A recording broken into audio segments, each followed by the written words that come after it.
വലിയ പാടായിട്ടുണ്ടല്ലോ എനിക്ക്. വേറെ ഒരു പണിയല്ലേ, രാവിലെ എങ്ങ് ഇറങ്ങുകയാണ്. അടുത്ത വീട്ടിലുള്ള ഞാൻ ചോദിച്ചോട്ടെ, നീ ഇതോടെ പോയതാ? ഞാൻ ഈ മുരിങ്ങല പഠിക്കാൻ പോയത്, അതിന്റെ ഇടയ്ക്ക് അവിടെ പോയി ബഹളം ഉണ്ടാക്കിയത്. അല്ല ഞാൻ ചോദിച്ചോട്ടെ, ഇവിടെ നിന്ന് ഇറങ്ങി പോകുമ്പോ എന്നോടൊരു വാക്ക് പറഞ്ഞിട്ട് നിനക്ക് പോക്കൂടെ? ഈ പറമ്പിലോട്ട് പോണേന് ഞാൻ നിങ്ങളോട് അനുവാദം ചോദിച്ചിട്ട് ഏത് പറമ്പിലായാലും ഞാൻ നിന്നെ വിളി കേട്ടില്ലേ, ഞാൻ എന്താ വിചാരിക്കണം? പിന്നെ ഇത് വലിയ പാടായിട്ട്. അത് അന്വേഷിച്ചപ്പോ അവൻ രാവിലെ എന്റെ കാര്യം ഒന്ന് ആലോചിച്ച് നോക്ക്.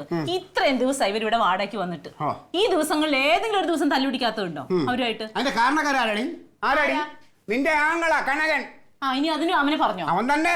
ഞാൻ എത്രയോ നല്ല ആൾക്കാരോടെ കൊണ്ടുവന്നാണ് വാടകയ്ക്ക്, നല്ല വാടകയും കിട്ടിയേനെ. അപ്പൊ അത് സമ്മതിക്കാതെ എന്തിനാണ് ഇവന് കൊടുത്തത്?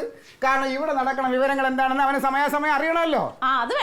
News agent. അതിന് തന്നെയാണ് അവൻ ഇവിടെ താമസിപ്പിച്ചത്. ശരിയാണ്. എന്താ വ്യത്യാസം? വ്യത്യാസമൊന്നുമില്ല, ഉള്ള കാര്യം തന്നെ.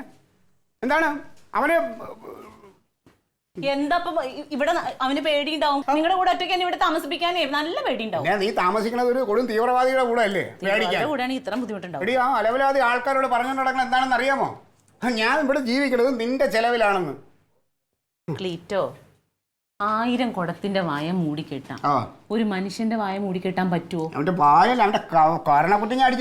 ക്ലീറ്റോന് ചെലവിന് തരുന്നോണ്ട് എനിക്ക് കുഴപ്പമില്ല, പിന്നെന്താ നാട്ടുകാർക്ക് കുഴപ്പം? അതാണ് എനിക്കും അറിയാനുള്ളത്. നിനക്ക് കുഴപ്പമില്ല, എനിക്ക് കുഴപ്പമില്ല. ഈ നാട്ടുകാർക്ക് എന്താണ് ഇത്ര കുഴപ്പം? അവിടെ കിടന്ന് പറഞ്ഞോട്ടെ. എന്നാലും എനിക്കത് കേൾക്കുമ്പോണ്ടല്ലോ ഒരുമാതിരി. ക്ലീറ്റോ, അത് എന്താണെന്നറിയാമോ? ക്ലീറ്റോ വന്നേ. അതെന്താന്ന് വെച്ചാൽ ക്ലീറ്റോ ഒരു പ്രമുഖനാണല്ലോ. അത് ക്ലീറ്റോ അംഗീകരിക്കുന്നുണ്ടല്ലോ. ഈ പ്രമുഖന്മാർക്കൊക്കെയുള്ള പ്രശ്നമാണ്. അവരെന്തെങ്കിലും ചെയ്തിട്ടുണ്ടെങ്കിൽ അതിന്റെ കുറ്റം കണ്ടുപിടിക്കാനേ ആൾക്കാർ നടക്കുള്ളൂ. ക്ലീറ്റോ ഒരു പ്രമുഖനായി പോയതാ പ്രശ്നം. രാഷ്ട്രീയക്കാരുടെ ഒക്കെ ഉള്ള ഒരു പ്രശ്നം അതാണ്. ഇച്ചിരി വലിയ ആളായി പോയി കഴിഞ്ഞാൽ പിന്നെ എപ്പോഴും പിറകെ എടുത്തും കാണും. നമ്മുടെ ചലനങ്ങൾ ശ്രദ്ധിക്കാനായിട്ട് എന്തെങ്കിലും പണി ഒപ്പിക്കണമല്ലോ നമുക്കെതിരെ. അപ്പൊ നമുക്ക് എന്താ ചെയ്യാൻ പറ്റാന്ന് വെച്ചാല്, തൽക്കാലത്തേക്ക് ഈ ചീത്തപ്പേര് മാറണ വരെ ഈ പ്രമുഖനാവാതിരിക്കാൻ പറ്റുമോ? നമുക്ക് തൽക്കാലം ഈ രാഷ്ട്രീയമൊക്കെ ഒന്ന് വിട്ട് വേറെ എന്തെങ്കിലും ജോലിക്ക് പോകണ്ട, അത് പറ്റില്ല. എന്നാലും തൽക്കാലത്തേക്ക് ഇപ്പൊ പറഞ്ഞതിരിക്കട്ടെ, ഇനി മേലാൽ ഇങ്ങനെ ഒരു വാക്ക് ഇവിടെ മിണ്ടിയാണ്ടല്ലോ തങ്ക എന്റെ സ്വഭാവം മാറും കേട്ടോ. എടി, യേശുദാസിനോട് പാട്ട് നിർത്താൻ പറഞ്ഞാൽ അങ്ങനെ നിർത്തുവോ? അതുപോലെയാണ് നീ ഇപ്പൊ എന്നോട് പറയണത്.